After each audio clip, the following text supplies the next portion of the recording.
BC 93ခုနှစ်မှာရောမအင်ပိုင်ယာဟာသူ့ရဲ့အန်တရဲ့အရှိဆုံးရန်သူနဲ့ရင်ဆိုင်ခဲ့ရပါတယ်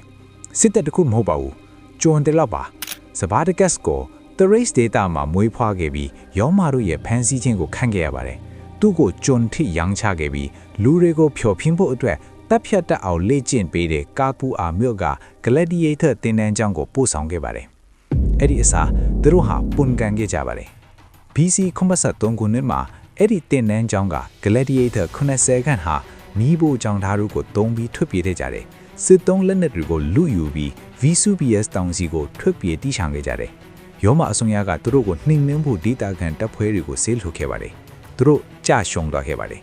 တောင်ပေါ်မှာပိတ်မိနေစဉ်မှာစပါးတကတ်ဟာနွေပင်တွေနဲ့လှုပ်ထားတဲ့ကျူးတွေကိုတုံးပြီးကမ်းပါရန်ကနေဆင်းခဲ့တယ်ရောမစစ်စခန်းကိုနောက်ကျောကနေဝင်တိုက်ပြီးချေဝန်းပစ်ခဲ့ပါတယ်ဒီအောင်မြင်မှုကနေတဆင့်ထွက်ပြေးမှုလေးတစ်ခုဟာအကြီးမားပုံကန်မှုကြီးတစ်ခုဖြစ်လာခဲ့ပါတယ်ကျွန်းတွေလေသမားတွေအလုသမားတွေဟာသူ့စီမှာလာရောက်ပူးပေါင်းခဲ့ကြတယ်လာပိုင်းတွင်မှာပဲသူ့ရဲ့စစ်တပ်ဟာလူတောင်းကြည့်တဲ့အထိကြီးထွားလာခဲ့ပါတယ်ယောမဟာသူတို့ကိုအထင်သေးနေတော့ပါပဲစပါဒကက်ဟာယောမတပ်ဖွဲ့တွေကိုအကြိမ်ကြိမ်အောင်နိုင်ခဲ့ပြီးကြောက်ရွံ့မှုနဲ့စီကံပေါ်မှာပဲအခြေခံထားတဲ့ Empire တစ်ခုရဲ့အားနည်းချက်ကိုဖော်ပြခဲ့ပါတယ်သူ့ရဲ့စစ်တပ်ဟာအီတလီတခွန်းကိုချီတက်ခဲ့ပြီးတိုက်ပွဲတစ်ခုပြီးတစ်ခုကိုဆင်နွှဲရရှင်တန်းခဲ့ကြပါတယ်စပါဒကက်နောက်ထပ်ဘာလို့ဖို့စီစဉ်ထားတယ်လဲဆိုတာကတော့ရှင်းရှင်းလင်းလင်းမရှိပါဘူးအချို့မှတ်တမ်းတွေအောက်ချင်းသူဟာအီတလီကထပ်ပြေးခြင်းလေလို့ဆိုပါတယ်အချို့ကတော့သူ့ရဲ့နောက်လိုက်တွေကတိုက်ပွဲတွေထပ်ဖော်ဖို့တွန်းအားပေးခဲ့တယ်လို့ဆိုပါတယ်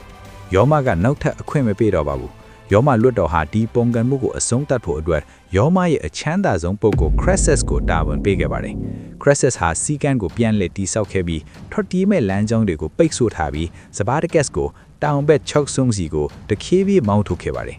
စပါဒကက်ဟာဖောက်ထွက်ဖို့ကူးစားခဲ့ပါတယ်သူကြောက်ရှုံးသွားခဲ့ပါတယ် BC 97ခုနှစ်မှာနောက်ဆုံးတိုက်ပွဲဖြစ်ပါတယ်စပါဒကက်ဟာရှေ့တန်းကနေဦးဆောင်ရင်းတိုက်ပွဲထဲမှာပဲကြာဆုံးသွားပါတယ်သူ့ရဲ့ရုပ်အလောင်းကိုတော့ဘယ်သူမှခွဲခြားမသိရှိခဲ့ပါဘူးပုံကန်မှုကြီးပြီးဆုံးသွားပေမဲ့ယောမဟာအဲ့ဒီသင်ခန်းစာကိုလူတွေအမြဲမှတ်မိနေအောင်လုပ်ခဲ့ပါတယ်ဖမ်းမိတဲ့ပုံကန်သူ9000ကိုယောမမြို့ကိုသွားတဲ့လမ်းတစ်လျှောက်မှာလက်ဝါးကက်တိုင်းမှာ right တက်ခဲ့ပါတယ်စစ်ပွဲပြီးဆုံးသွားပါပြီစပါဒကက်ဟာယောမကိုအောင်နိုင်ခဲ့တာမဟုတ်ပါဘူးသူရှင်သန်ကြံခဲ့တာလည်းမဟုတ်ပါဘူးဒါပေမဲ့နှစ်နှလုံးတိုင်းကျွန်းစစ်ကတ်တစ်ခုခါယောမရဲ့မြေပေါ်မှာပဲယောမတပ်ဖွဲ့တွေကိုအောင်နိုင်ခဲ့ပါတယ်ဒါဟာဘယ်သူမှဖြစ်မယ်လို့မထင်ခဲ့တဲ့အရာပါအဲ့ဒါကြောင့်ပဲယာစုပေါင်းများစွာကြားတဲ့အထိသူ့ရဲ့နာမည်ဟာကျန်းလို့နေတာပါ